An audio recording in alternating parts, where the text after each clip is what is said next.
kita tadi bersama dengan Forkopimda mulai dari sore sudah melakukan monitoring terkait dengan pendirian TPS di lokasi-lokasi TPS yang sudah didirikan. Dan kemudian kita lanjutkan di gudang logistik pemilu bahwa kita untuk melakukan pemusnahan surat suara, yaitu surat suara rusak, hasil sortir dan lipat, dan juga surat suara lebih dari kebutuhan.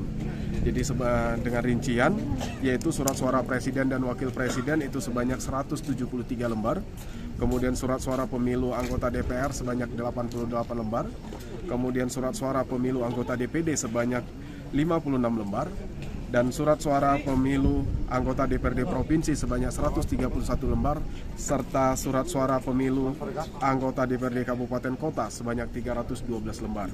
Jadi inilah surat suara tadi sudah disaksikan semua sama Forkopimda, yang mana yang hadir pada hari ini untuk menyaksikan dan bahkan melakukan pembakaran pemusnahan surat suara ini adalah KPU beserta komisioner dan jajaran, kemudian Bawaslu, dan serta ada Kapolres Dairi, kemudian mewakili Dandim, mewakili Kajari, dan mewakili Bupati Dairi.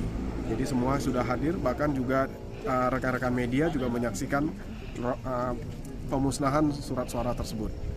Dan besok kegiatan kita adalah tanggal 14 adalah hari pemungutan suara, dimulai dari pukul 7 sampai dengan pukul 13, kemudian dilanjutkan dengan perhitungan suara di lokasi TPS dari pukul 13 sampai dengan selesai. Nah, karena itu juga besok KPU, Bawaslu, dan Forkopimda juga akan melakukan monitoring pelaksanaan pemungutan suara di beberapa TPS yang ada di Kabupaten Dairi, terutama di Kecamatan Sidikalang dan Kecamatan Sitinjo. Ya, kita memastikan bahwa pelaksanaan pemungutan dan penghitungan suara dapat berjalan dengan baik dan lancar serta aman. Itu yang akan kita lakukan. Dan kepada KPPS setelah selesai melakukan penghitungan suara di lokasi TPS-nya, maka logistik harus diantar kembali ke desa atau ke kelurahan, ke gudang logistiknya PPS.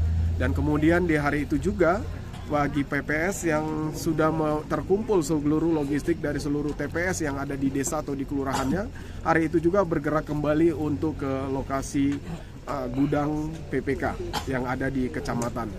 Dan kita akan melakukan proses rekapitulasi di di kecamatan itu akan dimulai dari tanggal 16 sampai dengan tanggal 21. Kita akan melakukan rekapitulasi di tingkat kecamatan dan kemudian nanti akan dilanjutkan dengan rekapitulasi di tingkat kabupaten.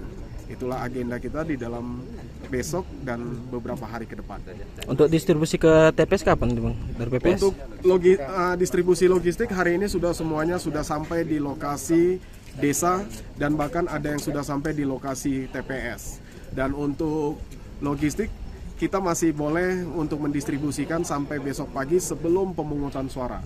Yang jelas logistik tidak boleh menjadi penghambat daripada pemungutan suara.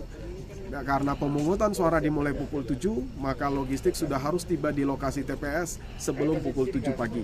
Supaya bisa dipersiapkan dan proses pemungutan suara bisa berjalan dengan baik dan tepat waktu di lokasi TPS.